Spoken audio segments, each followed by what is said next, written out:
So ito guys yung ipo-pull out namin na outdoor. Ayan, Panasonic 2.5 horsepower pala to. Ayan,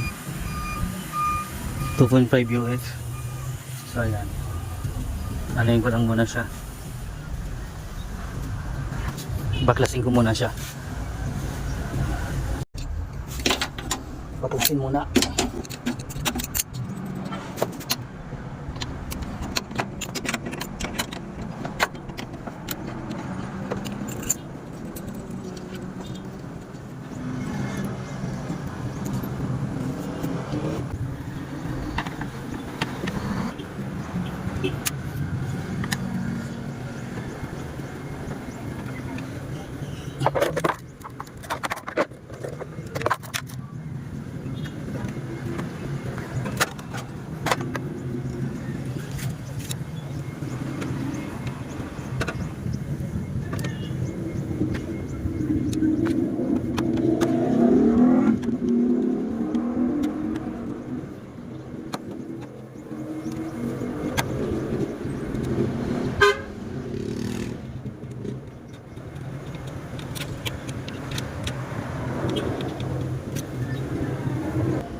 So ito guys, kinabit ko ulit, hindi ko muna siya binaklas kasi sabi sa amin may leak daw to, so hindi na ako nagdala ng gauge na para ma-check ko yung ano. Binaklas ko na lang to, pero ang daming lamang preyon. Kaya pinaandar ko muna to. Andarin ko muna, baka mamaya hindi leak ang problema. So baka mamaya hindi gumagana tong outdoor niya. Kaya i-check ko muna. So yan, gumagana naman siya, pati yung outdoor niya gumagana. Check ko nga tong pan niya kung gumagana. So ayan, okay naman yung buga ng pan niya. Ang ano sa amin may leak daw. So baklasin na. So ito guys, lilinisin namin. Oo.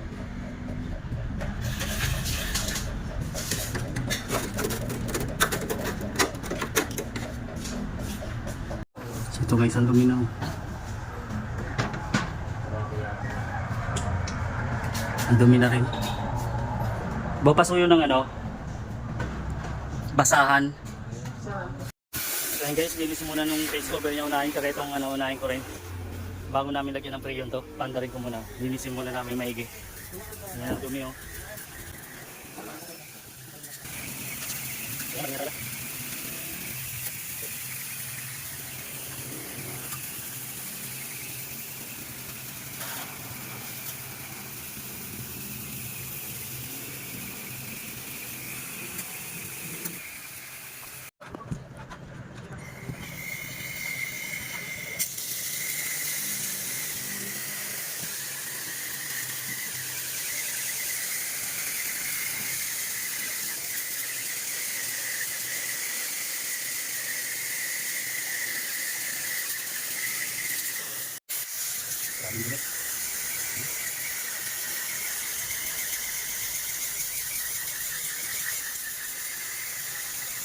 Ayan nga pala guys, naka-on na yan oh. So ayan, naka-on na siya. Kargaan ko na lang ng preyon.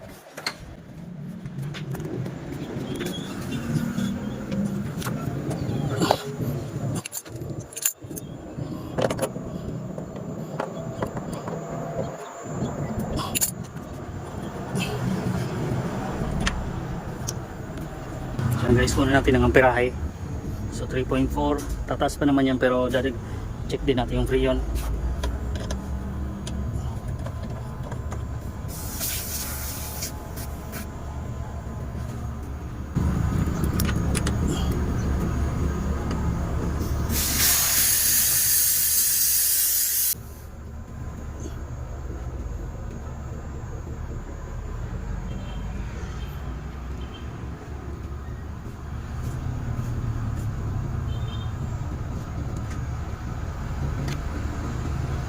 Kompleto talaga to ng preyon, walang problema yung preyon nito. Sobrang dumi lang talaga. Dagdagan ko lang siya ng konti. Kasi may natapon to kanina nung tinanggal ko yung ano. So yun guys, dagdagan ko lang muna siya. Gawin ko tong mga 170.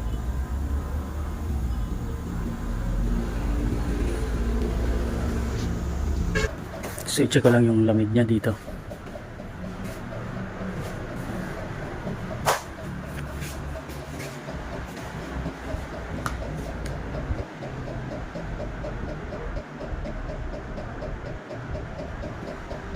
So ayan guys. So ayan, okay yung lamig niya oh.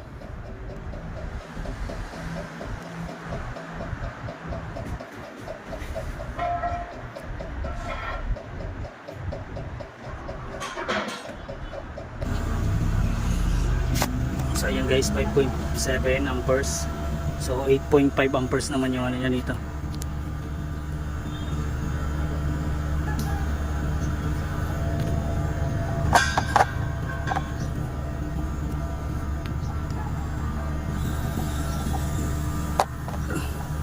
Tingnan pa natin.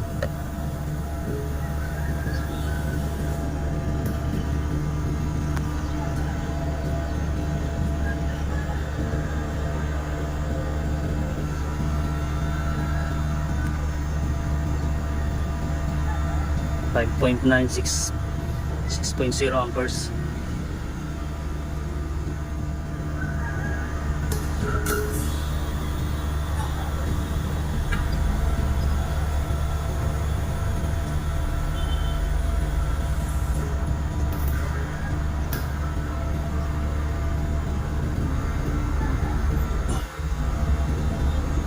So ayan guys, okay na to.